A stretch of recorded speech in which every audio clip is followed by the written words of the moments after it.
유관순 누나 저렇게 생겼어요. 저는 깜짝 놀랐어요. 유관순 누나가 살아오신 줄 알았어요. 저게 이제 딥페이크라고 하는 최신 기술인데, 여러분 이제 영상통화도 믿으시면 안 돼요. 영상통화 와서 엄마 나 뭐해? 목소리가 아니라 얼굴이 나오잖아요. 그래서 돈 보내고 이런 사실들이 많은데, 저런 기술을 딥페이크라고 말합니다. 제가 설교 전에 이 영상을 보여주는 이유가 있는데, 이유가 뭘까요? 이제 봐도 믿지 못하는 시대가 된 거예요. 보여주면 믿겠다는 빌립과 도마가 이 시대에 살아오면 매우 당황스러울 겁니다. 보여줘도 믿을 수 없는 시대가 된 거죠. 많은 분들이 나는 보여주면 믿겠다 이렇게 말했던 분들이 지금 굉장히 무색해진 거예요. 이제 앞으로는 여러분을 속이는 기술이 극대화되어 있어요. 근데 듣는 것뿐만 아니라 보는 것도 다 위조가 되어 있기 때문에 우리는 지금 속고 속이는 시대에 살고 있는 것입니다. 역사적으로 그렇지 않은 시대는 없지만 특별히 2024년도에는 이게 극대화되어 있습니다. 최고조에 달해 있습니다. 과학기술이 발달을 해가지고 우리가 편하고 좋자고 과학기술을 만들었는데, 이게 오히려 여러분을 속이고 더 어렵게 만드는 그런 요인으로 작용하고 있다는 것입니다. 예전에 동원증권이라는 광고, 혹시 증권회사 광고 기억하시죠? 보이는 것만 믿으세요. 보이는 것도 못 믿어요. 그거 믿으면 안 되는 것입니다. 여러분, 속이는 거 그 뒤에는 반드시 사탄이 있습니다. 사탄이 배우예요. 속이고 속고 이 뒤에 배우는 사탄인 것입니다. 자, 우리가 2024년도 들어서 교회 표어를 오직 성령으로라고 정했습니다. 근데 많은 분들이, 또 어떤 분들이 저에게 묻습니다. 왜 오직 성령을 붙들어야만 됩니까? 내 경험도 있고 지식도 있고 돈도 있고 건강도 있고 많은데, 인간관계도 있고 많은데 왜 하필 오직 성령이어야 합니까? 물으셨어요. 그래서 지난주에 이어서 우리 한 해 표어로 주시는 말씀 고린도전서 2장을 통해서 왜 우리가 성령을 붙들어야 되느냐, 오직 성령으로 살아가야 되느냐, 두 번째 말씀을 좀 이어가고자 합니다. 제가 지금 말씀드린 것처럼 이 사탄의 속이는 궁극적인 목적이 뭐냐면 분리하는 것입니다. 여러분과 하나님 사이를, 또 여러분 사이를 분리시켜서, 이간시켜서 떨어뜨리는 것이 사탄의 속이는 목적입니다. 분리시키는 이유는 혼자 만들기 위해서요. 그래서 궁극적으로는 혼자 띄어지게 만들어서 연합하지 못하게 만들고, 하나님과 띄어짐으로 말미암아 하나님을 신뢰하지 못하고 불신하게 만드는 거죠. 이게 같이 붙어 있어야 계속 신뢰하게 되잖아요. 떨어지면 불신하게 됩니다. 한번 떨어져 보세요. 부부도 같이 붙어 있어야 됩니다. 떨어져 있으면 자꾸 신뢰가 깨지는 것을 우리가 경험하게 되잖아요. 사탄은 이걸 노립니다. 분리시켜요. 그래서 신뢰하지 못하게 만들고, 궁극적으로는 혼자 있게 만들어서 독단적인 인생을 살게 만듭니다. 혼자 있는 것의 병폐가 뭐냐면 독단적인 게 되는 거예요. 자기만 옳다고 얘기하는 거예요. 여러분, 외아들, 무남 동료 이런 아이들 다 그런 건 아니지만 한번 보세요. 좀 그렇죠? 자기만 알잖아요. 나만 옳다고 하잖아요. 사탄이 우리로 하여금 혼자 있게 만드는 이유가 독단적인 인생을 만들어서 하나님과 연합하지 못하게 만드는 것입니다. 그래서 나 혼자 산다, 이게 멋있게 만드는 거예요. 자, 오늘 왜 성령이어야 되느냐, 두 가지 이유를 오늘 본문에서 살피면서 저와 여러분이 2024년도를 살아갈 때 붙들어야 될 구호, 표어가 되기를 원합니다. 첫째, 왜 성령이어야 되냐, 오직 성령이어야 되느냐? 첫째는요, 분별하는 삶을 살기 위해서입니다. 오늘 성경 말씀에 분별한다는 말이 계속 등장하고 있습니다. 우리 14절 같은데 13절 하반절에 보면 영적인 것으로 분별한다. 영적인 것은 영적인 일로만 분별이 된다, 그런 뜻이죠. 14절에 보니까 육에 속한 사람들은 분별할 수 없다. 영적인 것들을 분별할 수 없다. 오히려 영적인 것을 이야기하면 어리석다고 얘기한다. 그거 갖고 안 된다고 얘기한다는 거죠. 어리석다고 얘기한다는 것입니다. 우리가 오직 성령을 붙들어야 되는 이유는 영적인 것들을 분별하기 위한 것입니다. 사탄은요, 저와 여러분을 통해서 좋아 보이게 만들고, 좋아 보이는 것처럼 만들고, 그럴듯하게 보이게 만들어서 속입니다. 그래서 그것을 선택하게 만듭니다. 여러분의 눈과 귀를 속여서, 교묘히 속여서 유혹합니다. 그렇지만 하나님의 영은 우리에게 영원한 생명을 주시기 위해서 각광받지 못하지만, 다들 원하지는 않지만 훈련시키시고 연단시키시길 원해요. 그래서 생명 주시길 원해요. 끊임없이 우리를 불러내세요. 근데 여러분, 이 부름에 응답하려면 분별이 돼야 돼요. 뭐가 좋은지를 아셔야, 분별이 되어야 그 부름에 응답하든지 말든지 할 거 아니에요. 이게 뭐가 좋은지 잘 몰라요. 그러면 좋아 보이게 하는 것, 좋아 보이는 것, 그럴듯한 것, 거기에 넘어갈 수밖에 없다는 것입니다. 오늘 우리 신년 두 번째 주일인데 여러분에게 묻고 싶은 게 있는데, 여러분 지금 이렇게 애써서 추구하시는 것들이 좋은 거 맞아요? 여러분이 추구하고 모든 걸 다 쏟아붓고 지금 쫓아가는 그것들이 정말 좋은 거 맞아요? 아니, 혹시 좋아 보이는 거 아니에요? 좋은 게 맞아요?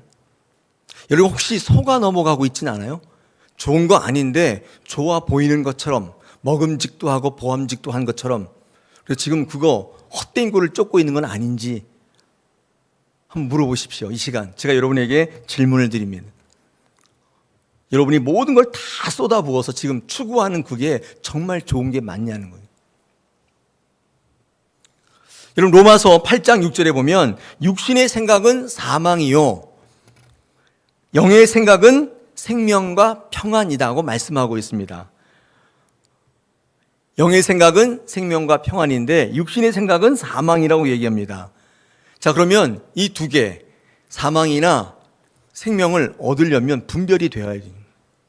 어떤 게 영의 생각이고 어떤 게 육의 생각인지 분별이 안 되면 우리는 고를 수가 없잖아요. 그러므로 우리는 분별의 영을 가져야 되기 때문에, 특히 2024년도는 아까 보신 것처럼 딥페이크, 속이는데 완전히 최고조에 올라와 있어요. 이제 보고도 못 믿어요. 어쩌면 내 눈앞에 있어도 이제 못 믿는 시대가 올 거예요. 그럼 어떻게 분별을 해요? 오직 성령이 아니고서는 분별할 수 없는 시대가 도래하고 있다는 거예요. 여러분이 가지고 있는 지식이나 경험 같은 걸로도 이제 분별이 안 돼요. 다 속는단 말이죠. 2024년도에 저희 교회 주신 표, 오직 성령으로는 분별하는, 그래서 하나님의 것을 취하고 생명을 얻기 위한 표인 것이면, 첫째가 분별하기 위한 것입니다. 아까도 말씀드렸듯이 13절에 보니까 영적인 일은 영적인 것으로만 분별이 됩니다.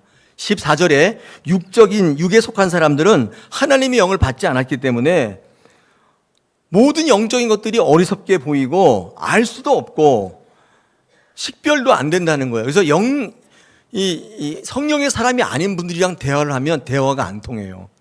그게 아니래요, 자꾸. 그거 잘 몰라서 그런다고 저한테 그래요. 그거 아니라고. 분별이 안 돼요. 왜냐하면 영적인 일은 영적으로 바뀌는 분별이 안 된다고 성경은 우리에게 증거합니다. 제가 어떤 책을 보니까 성도의 신앙을 나누어 놨는데 기준과 따라서 다 다르지만 요거 한번 보십시오. 성도의 신앙을 세 가지로 분리해 놨는데, 첫째가 자신에 의한 신앙이 있어요. 자신의 것에 의해서 신앙해요. 자신의 경험 이런 거에 따라 신앙하는 분이 있고, 두 번째는 뭐냐면 그 자신의 것으로 신앙하는 사람이 성령의 것으로 이끌리는 신앙으로 옮겨가는 중, 이런 신앙이 있다고 그래요. 또 하나는, 세 번째는요, 오직 성령에 이끌리는 거예요. 그러니까 신앙을 하는데 성령의 것으로 분별하고 판단하고 기준을 세우고 가치를 잡는 이런 신앙이 있다고 합니다. 제가 볼 때 1번과 3번은 많지 않아요, 교회 내에. 그러니까 완전히 자기 것에 의해서 신앙하는 분도 많지 않아요. 왜냐하면 보고 들은 게 있는데 어떻게 그렇게 하겠어요. 또 오직 성령에 이끌리는 신앙도 많지는 않아요. 근데 2번이 제일 많아요. 지금 그쪽으로 가고 있는 중이에요. 그러니까 말하지 마세요. 저도 지금 힘들어 죽겠어요. 그런 중이잖아요. 2번이 제일 많죠. 여러분, 근데 문제는 뭐냐면요, 완전히 자기에 의한 신앙을 해도 불편한 게 없다는 뜻입니다. 이게 문제예요. 자기 것에 의해서 신앙생활을 해도 뭐가 해되는 게 없어요. 오히려 그렇게 신앙생활하는 것이 더 좋을 수도 있어요. 이게 문제인 거예요. 오직 성령에 이끌리는 신앙을 하지 않으면 불편해 죽을 만해야 되는데 그런 게 없어요. 오히려 득세해요. 내가 맞다고 자꾸 생각이 되는 거예요. 이게 큰 문제입니다. 그렇지만 자기 것에 의해서 신앙생활을 하게 되면 결정적인 단점이 있는데, 아까도 말씀드린 것처럼 영적인 것을 분별이 안 돼요. 오늘 읽진 않았지만 우리 지난 주일에 하나님이 우리를 위해서 예비하신 신령한 것들이 있다고 그랬잖아요. 근데 이게 분별이 안 되는 거예요. 영적인 것이 어리석게 보이는 것이면 이게 가장 큰 치명적인 단점이에요. 그러나 성령이 있으시면, 오직 성령에 따라 살아가면 이게 분별이 되어서 하나님께서 주시고자 하는 게 뭔지가 분별이 되고 내가 이것을 취해야겠다고 결단하게 돼요. 훈련이 필요하지만 어쨌든 그 단계까지 이르는 거예요. 성령은 그래서 알게 하시는 영이에요. 성령을 붙잡으면, 오직 성령이 임하시면 그 분별이 되는 것입니다. 자, 우리가 여기서 한번 짚고 넘어야 될 게 하나 있는데, 그렇다면 성령이 어떤 존재인가를 알아야 되죠. 성령을 그릇되이 알고 있으면 오직 성령으로 살아가기가 어렵잖아요. 바람직한 성령의 이해가 있어야 합니다. 오늘 이 시간에 잠깐 우리 성령의 이해를 조금 돕겠습니다. 한번 들어보시고 나는 성령을 어떻게 이해하고 있는지를 한번 살펴보시고 오늘 자리 결단하면 좋겠습니다. 우리가 성령을 보통 이야기할 때 뭐라고 얘기합니까? 성령의 능력을 받아라. 성령을 받아라. 이런 얘기를 많이 하시는데, 여러분, 성령이 우리에게 능력인 것은 사실인데, 여러분, 그 능력이 어떤 능력이시죠? 우리가 생각할 때 그 능력은 병을 고치고 부하게 만들어주고 또 불리한 조건들을 유리하게 만들어주고 그렇게 하는 것이 성령의 능력이라고 생각할 때가 참 많잖아요. 그래서 우리 성령을 능력이라고 말합니다. 근데 성령의 능력은 그런 능력이 아니라, 사실은 성령의 능력은 우리가 말씀에게로 가게 하는 능력이에요. 그러니까 성령이 없으면 우리는 말씀에 도달할 수가 없어요. 아까도 말씀드렸잖아요. 어리석다고 생각한다니까요. 어떤 일에 말씀을 얘기하면 그게 어리석다고 얘기해요. 그러니까 말씀으로 도달하기가 어려워요. 하나님의 말씀을 읽기가 어려워요. 예배하기가 어려워요. 성령이 아니면 이 자리에 오기가 어렵단 말이에요. 더 정확히 말씀드리면 성령의 능력은 말씀의 능력이에요. 말씀으로 가게 하는 능력입니다. 그러므로 우리는, 성령은 우리를 말씀으로 인도하시는 영입니다. 성령은 우리를 말씀으로 이끄시는 데 특화되어 있어요. 오직 성령이 임하면 우리 교회가 어떻게 바뀌어요? 다 말씀을 보게 되고 예배하게 되는 것입니다. 이게 성령의 역사가 만들어내는 믿는 사람들의 변화예요. 여러분, 성령을 받으라 말하는 것은 성령의 능력을 받으라는 말씀이라기보다는 사실 성령의 통치를 받으라는 뜻이고, 성령의 이끄심을 받는 신앙을 하라는 것입니다. 성령이 당신을 다스리게 만들라는 거예요. 다른 것이 여러분을 주장하게 만들지 말고 성령이 여러분을 다스리게 만들라는 것입니다. 자, 성령이 오직 성령으로 임하시면 우리 교회가 어떻게 바뀌는가? 여러분, 가장 대표적인 것으로는 하나님의 것과 세상의 것을 이제 분별하게 된다고 말씀하셨는데, 이 세상이 싫어진다는 뜻이 아니라 하나님의 것이 더 좋아진다는 뜻입니다. 그러니까 선택과 판단의 기준이 하나님이 우선순위가 되어져 가는 거예요. 이게 오직 성령으로 사는 성도들의 모습이에요. 많은 분들이 오해하시는데, 성령이 임하시고 오직 성령이 다스리시면 난 세상이 싫어. 난 그래서 산으로 올라갈 거야. 나는 저기에서 움집 짓고 나 혼자 살 거야. 근데 이렇게 된다고 생각하시는데 그게 아니에요. 그건 잘못 생각하시는 거예요. 성령이 임하시면 가치가 바뀌어요. 가치관이. 오직 성령이 임하시고 성령의 사람이 되면 하나님의 일, 하나님의 뜻을 분별하게 되어서 하나님이 주신 사명, 은사, 복 이런 것들을 정확하게 알게 되어서 오히려 세상을 등지는 것이 아니라 내게 허락하신 삶의 자리에서 더욱 열심히 살아가게 만들어주세요.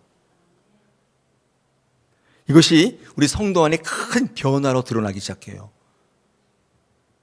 그래서 예배에 나오는 분들이 자꾸 늘어나요. 근데 제가 볼 때 그분 예배에 나올 시간이 없거든요. 근데 우선순위가 자꾸 바뀌어가는 거예요. 그래서 제가 물어요. 아니, 집사님 어떻게 오셨어요? 지금 한참 일하실 때 아니에요.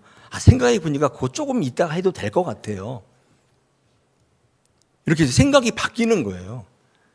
오직 성령을 붙잡게 되면 가치가 바뀌게 됩니다. 성령이 없으면 육신의 사람은 그게 어리석게 보여요. 왜 저 짓을 하지? 지금 이 시간에 왜 저 짓을 하지? 이렇게 생각이 되는 거죠. 성령의 통치는 영적인 사람을 만드는 것뿐에 그치지 않고 우리 연구표처럼 세상 속에 능력이 있는 그리스도인들을 만들어가는 것이며 이게 성령의 역사입니다. 성령이 오시기 전까지는, 오직 성령을 붙들기 전까지는 예전에 너무 힘들었어요. 어려웠어요. 그래서 사실은 직장 다니기도 어려워요. 사람 만나기도 힘들었어요. 그래서 TV 보면 자연인 너무 부러웠어요. 자연인 보세요? 네, 그거 보면 너무 부럽잖아요. 저는 그거 보면 너무 부러워요.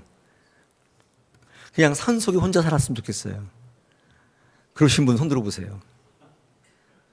많잖아요. 봐요. 많아요. 손은 안 들었는데 눈 보면 알거든요. 저요. 왜냐하면 사람 만나는 게 너무 힘들거든요. 이게 할 수 없어서 그렇죠.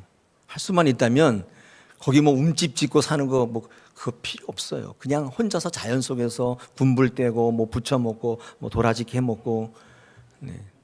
얼마나 편한데요. 그렇죠, 맞죠. 그 성령이 임하지 않으면 이 삶의 자리가 너무 힘들어요. 지치고 직장 다니기도 어렵고 혼자 살았으면 생각할 때가 한두 번이 아닙니다. 그런데 성령의 통치가 일어나기 시작하면서 변화가 일어나는데 세상에 이제 지치질 않는 거예요. 침체가 없어져 버려요. 그 자리가 내가 하나님의 뜻을 이루는 자리라는 생각을 갖게 되는 거예요. 그리고 하나님께 우선순위가 바뀌어져 나가면서 내가 나를 보게 돼요. 놀라운 변화인 것입니다. 여러분, 이것은 성령만이 하시는 일이에요. 여러분의 의지나 여러분의 능력으로 할 수 있는 게 아니에요. 늘 침체예요. 늘 침체. 사람이 바뀌는 것은, 성화되는 것은, 구원의 사람답게 살아가는 것은 말씀이 아니고는 불가능하다는 것을 철저하게 성령이 알게 하시고 이걸 고백하게 하는데, 이런 분들을 복음주의자라고 해요. 복음주의자들은 성령의 능력과 말씀을 동일시합니다. 성령과 말씀을 분리시키지 않아요. 말씀이 변화하게 하는 능력이라고 봅니다. 이분의 삶은, 신앙은 늘 오직 예수, 오직 말씀인 거예요. 은혜는 말씀으로부터 온다는 사실에 격하게 공감해요. 아멘해요. 아멘 하나도 안 하시잖아요, 지금. 아멘 한다고요. 다 아멘해요. 성령이 임하시니까 삶이 바뀌기 시작하는 거예요. 신앙에서 견실한 성도가 되게 하는 것뿐만 아니라 삶이 바뀌는 것을 체험하게 되는 것입니다. 사는 게 어려우신 분들 손 들어보세요. 마음속으로 손 들지 마세요. 네, 그런 분들은 이 표를 붙잡으셔야 돼요. 지치지 않게 된다니까요. 앞에 화면 보시면 이 견성오도라는 말을 제가 한번 설명을 한번 드린 적이 있습니다. 이 견성오도라는 말은 불교 용어인데요. 이 견성이라는 것은, 그렇죠, 우리 기독교 용어로 말하면 은혜란 뜻입니다. 오도는 자기 길로, 자기 자리로 돌아간다는 뜻이에요. 근데 이게 이제 단계가 있어요. 은혜를 받으면 앞에 범인, 견성, 오도 이렇게 완성인데, 범인은 뭐예요? 범죄자가 아니라 보통 사람, 그런 뜻이 범인. 범인은 산은 산이고 물은 물로 보이는 단계예요. 이 사람은 대단히 상식적이게 자기 것으로 하는 거예요. 이 산이지 물이지 이렇게 자꾸 주장하는 분들이에요. 그런데 견성이 되면, 자기를 살펴보고 은혜의 단계에 이르면 어떻게 돼요? 산이 물로 보여요. 물이 산으로 보이는 거예요. 이거를 가치 전도라고 합니다. 이게 은혜의 단계에서 체험하는 거예요. 우리 기독교도 마찬가지. 은혜 받으면요, 붕 뜨잖아요. 붕붕 날아다니잖아요. 여러분, 교회를 어렵게 하는 분들이 다 이런 분들이에요. 은혜에 머물고 있는 분들, 이런 분들이 교회를 어렵게 해요. 어떻게 해야 돼요? 5도 내려오셔야 돼요. 그 은혜를 체험한 그 체험을 가지고 삶의 자리에 두 발을 딱 디뎌야 돼요. 그게 5도예요. 달라지는 거예요. 삶이 바뀌어요. 하나님이 아니고서는 안 되겠다. 성령이 아니면 안 되겠다. 계속 고백하게 돼요. 내가 바뀌는 것은 오직 성령이라는 이 고백을 계속 전하게 돼요. 오직 말씀, 오직 예수 외에는 없다고 자꾸 얘기하게 되는 거예요. 저게 5도의 단계예요. 여러분, 이게 붕 떠 있는 분들은 발이 땅에 안 닿기 때문에 굉장히 위험합니다. 우리도 은혜 받게 되면 돈 없어도 부자 같고 밥 안 먹어도 배부르잖아요. 경험해 보셨어요? 아직 경험 안 하셨죠? 은혜를 받으면 저렇게 돼요. 붕 뜨게 돼가지고 현실을 벗어나게 돼요. 그때 교회가 말씀으로 끌어내려서 현실을 딛게 만들어요. 그 은혜의 체험을 가지고 내 삶에 능력 있는 그리스도인으로 살게 만들어야 되는 거예요. 여러분, 성령이 임하시면 이렇게 삶의 자리에서 견실한 그리스도인을 만들어 가는데 뭐가 바뀌어요? 우선순위가 바뀌게 되는 것입니다. 이런 분들이 오직 성령을 붙잡고 살아가는 분들이고 우리 다사랑교회가 그렇게 되기를 소망하는 것입니다. 그런데 또 한편으로는 이런 분들이 있어요. 성령의 다른 이해가 있는데 성령이 어떤 신비한 능력이 있어서 우리가 그 성령을 통해서 그 능력을 받아서 그 능력으로 병 고치고 사람의 속마음도 꿰뚫어보고 미래일도 알아맞추고 우리의 환경도 바꾸고 우리의 어려움과 고난과 역경도 모면케 할 수 있다고 믿는 분들이 있어요. 그런 분들은 신비주의자예요. 성령의 일을 다르게 하고 있는 거예요. 여러분, 신비주의자들은 말씀과 성령을 분리시켜요. 말씀 가지고는 안 된다고 뭔가 다른 게 있어야 한다고 얘기하고 분리시켜요. 여러분, 그러나 말씀과 성령은 분리될 수 없습니다. 왜 그런 줄 아세요? 하나님이 말씀이기 때문에 그래요. 하나님의 영, 즉 성령은 말씀이세요. 근데 이게 어떻게 두 개가 분리가 돼요? 성령은 여러분으로 하여금 말씀으로 가게 만드시는 것입니다. 부흥은 하나님의 말씀과 연합될 때 하나님이 하시는 일이에요. 그 말씀이 여러분 가운데 일어날 때 성령께서 여러분 안에서 일하시는 것입니다. 그러므로 오직 성령을 붙들게 되면 제일 먼저 분별하게 되는데 하나님의 것을 알아보게 되는 거예요. 아, 저거 하나님이 하시는구나, 이렇게 말하게 돼요. 무슨 하나님이에요? 우리가 한 거지, 내가 열심히 해서 한 거지, 이렇게 말하는 분이 있는가 하면 어떤 분은 하나님이 하셨다고 자꾸 얘기해요. 하나님이 하시는 걸 보게 되는 거예요. 할렐루야. 이게 첫 번째 이유예요. 우리 교회가 올 한 해 오직 성령으로 살아가야 되는 이유. 두 번째 이유 있습니다. 오늘 10절에 보니까 뭐라고 되어 있습니까? 제가 10절을 한번 읽을 텐데, 같이 한번 읽어보겠습니다. 10절, 고린도전서 2장 10절, 준비 시작. 오직 하나님이 성령으로 이것을 우리에게 보이셨으니 성령은 모든 것, 곧 하나님의 깊은 것까지도 통달하시느니라. 아멘. 우리가 올 한 해 오직 성령으로 살아가야 될 두 번째 이유는 깊은 것을 통달하기 위해서입니다. 하나님의 것과 세상의 것을 분별하는 것도 굉장히 중요한데 더 중요한 건 뭐냐면 하나님이 우리에게 주시고자 예비하신 신령한 것들, 이런 것들이 이제 감춰져 있고 숨겨져 있다고 얘기하거든요. 근데 이 깊은 것까지도 통달하시기 위해서는 우리의 것으로는 안 돼요. 우리는 성경의 말씀에 보니까 오직 성령으로 가능하시다. 할렐루야. 하나님이 감춰주신 깊은 통달하는 것, 통달하기 위해서. 여러분, 하나님의 은혜는 신묘막측합니다. 우리의 상상을 초월하고 우리의 생각을 넘어서요. 아까 제가 말씀드렸죠. 숨겨져 있고 감춰져 있어요. 우리 오늘 본문 10절부터 봤잖아요. 7절, 그 위에 6절, 7절 보겠습니다. 제가 읽어보겠습니다. 그러나 우리가 온전한 자들 중에서는 지혜를 말하노니 이는 이 세상에 또 이 세상에서 없어질 통치자들의 지혜도 아니요 오직 은밀한 가운데 있는 하나님의 지혜를 말하는 것으로서 곧 감춰져 있는데 하나님이 우리의 영광을 위하여 만세전에 미리 정하신 것이다. 하나님이 우리에게 주시고자 하는 예비한 신령한 것들은요, 깊은 것들은요 감춰져 있어요. 이게 문제예요. 딱 드러나 있으면 좋은데 감춰져 있어요. 여러분, 성령의 이끄심이 필요하다는 것입니다. 이 시대가 이렇게 어렵고 속이는 시대인데, 우리의 것으로 분별이 안 되는 시대인데, 이 하나님 것을 받기 위해서는 우리의 것으로 이 땅을 살려고 하지 마시고 성령의 통치를 받으시면 교묘하게 속이는 이 사단의 계략으로부터 승리할 수 있다고 얘기하는 것입니다. 그런데 하나님을 알아가는 지식, 보통 지식, 좀 말이 좀 이상한데 보통 지식으로는 안 돼요. 하나님을 알아가는 깊은 지식이 필요해요. 깊은 지식. 저는 이 하나님의 깊은 것을 통달한다는 의미를 여러분에게 전달하기 위해서 요한복음 2장의 가나의 혼인잔치를 예를 들고 싶습니다. 가나의 혼인잔치 알고 계시죠? 그 가나 지방에 혼인이 있었습니다. 잔치집이 있었어요. 근데 잔치집에 큰 일이 벌어졌습니다. 뭐가 벌어졌죠? 포도주가 떨어졌어요. 얼마나 당황스러웠을까요? 여러분, 이 잔치집은 풍요의 자리여야 되잖아요. 뭐든지 풍족하고 그래야 되는데 이 잔치집에 포도주가 똑 떨어진 거예요. 이제 그럴 수가 있잖아요. 우리가 살아가는 삶의 자리에 이런 일이 벌어질 수 있습니다. 변고가 생겨요. 우리는 항상 행복해야 되는데, 항상 풍요로워야 되는데, 이렇게 부족을 경험할 때가 온다 그 말이에요.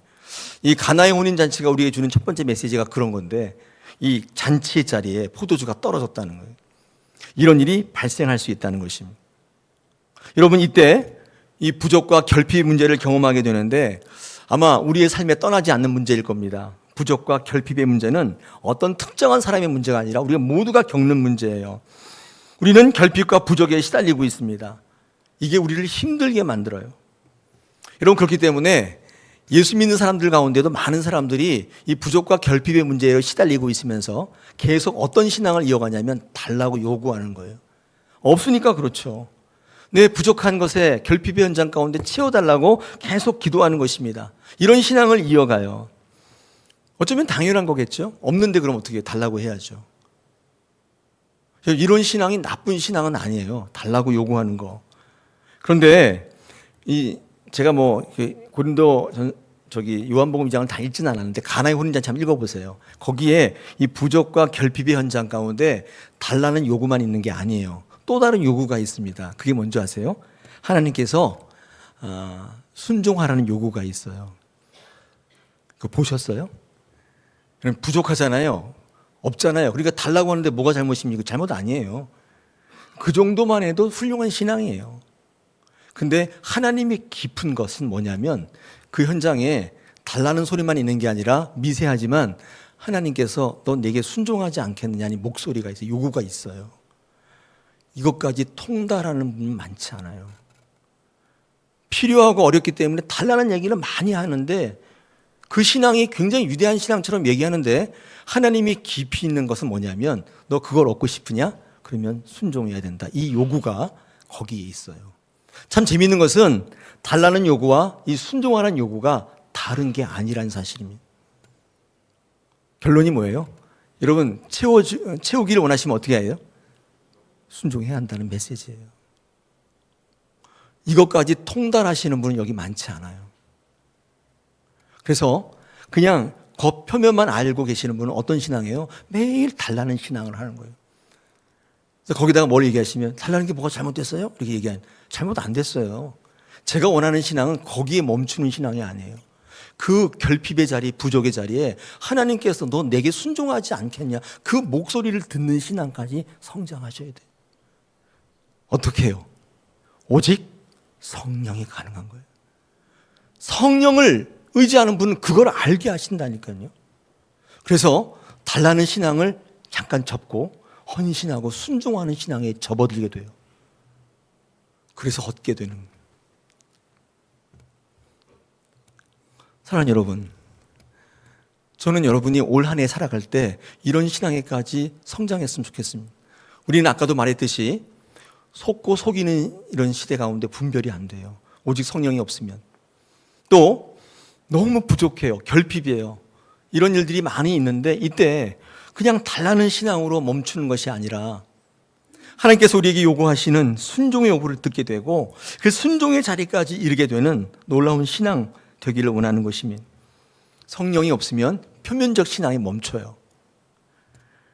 이게 이런 거죠. 예수 믿으면 복 받는다. 당연하죠. 예수 믿으면 세상에서 승리한다. 당연하죠. 근데 거기에 딱 머무는 거예요.